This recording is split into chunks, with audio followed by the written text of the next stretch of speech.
राम राम भाई, मेरे चैनल में आप सभी का हार्दिक स्वागत है। आइए सुनते हैं अमर पियर और अमर है सुहाग की है गणेश जी की कथा।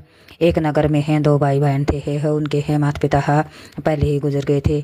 उसने है वह उस लड़की का नियम था कि वह भाई का मुख देखकर खाना खाती थी।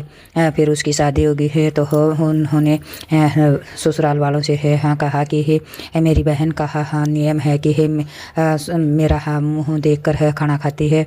बोले ठीक है, कोई बात नहीं।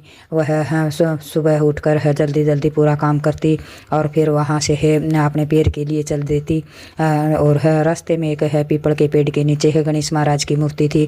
वह गणेश महाराज को हो नमस्कार करती और कहती, हे गणेश महाराज, मुझे है अमर पियर दिए और अमर सुहाग दिए। हे गणेश महाराज है तुम्हारा धन्यवाद। यह कहकर है वह अपने पियर चली जाती और वहाँ जाकर है अपने भाई का मुख देखकर है वापस आ जाती। आते समय भी वह गणेश महाराज को हो यही कहती, ये गणेश महाराज, मुझे है अमर पियर और है अमर सुहाग देना। यह उसका हर रोज़ का नियम था। एक दिन वह आई है तो हो रास्ते में है कांटे पड़े हुए थे है तो उसके पैरों में कांटे लग गए और वह जाकर है बैठी है तो वह भाई बोला, दीदी आपके पैरों में क्या हो गया है न, आपके पैर तो उनको लगा हुआ है। बोली है कि क्या करूँ, रास्ते में कांटे पड़े थे, मैंने देखे नहीं हूँ, उनके ऊपर से ही आ गए है तो वो कांटे मेरे पैर में चुभ गए। फिर है उसकी भाभी बोली है तुम्हारी बहन है तुम्हारे मुख देखे बगैर है खाना नहीं था खाती, तो तुम अपनी बहन के लिए है इतना भी नहीं कर सकते कि वहाँ यह रोज़ है नंगे पैर आती है तो वहाँ रास्ता साफ करवा दो।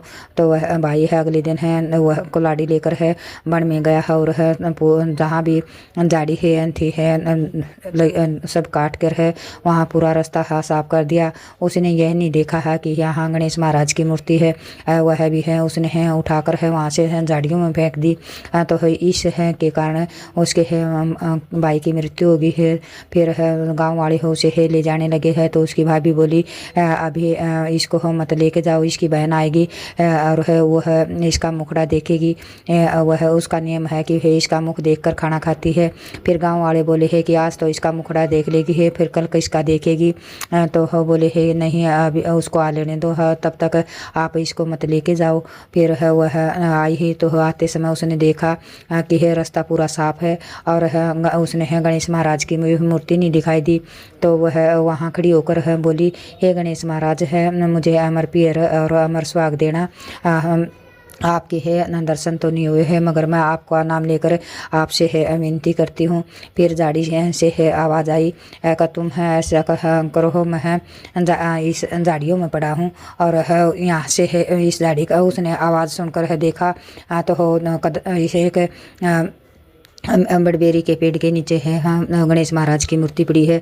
उसने वहाँ से है उस मूर्ति को हो निकाल कर है पीपल के नीचे रख दिया और है गणेश महाराज बोले है कि है इस झाड़ी के है 7 पत्ते ले जाओ और दूध में घोल कर तुम्हारे भाई से है पिला देना है, क्योंकि है तुमने अमर सुहाग और अमर पियर मांगा है।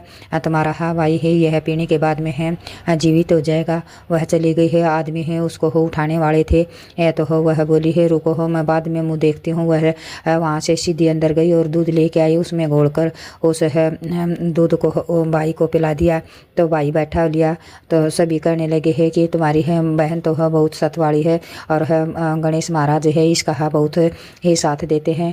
हे गणेश महाराज, जिस तरह उस बहन भाई पर है न टूटा इस तरह सब पर टूटना, सबको हो हम लंबी उम्र देना, लंबा सुहाग देना और लंबा पेड़ देना। हे कहने वाला न सुनने वाला न है उकारे भरने वाला न सब न है गणेश महाराज है लंबा पेड़ और है लंबा सुहाग दे। जय हो गणेश महाराज की, जय हो सच्चे दरबार।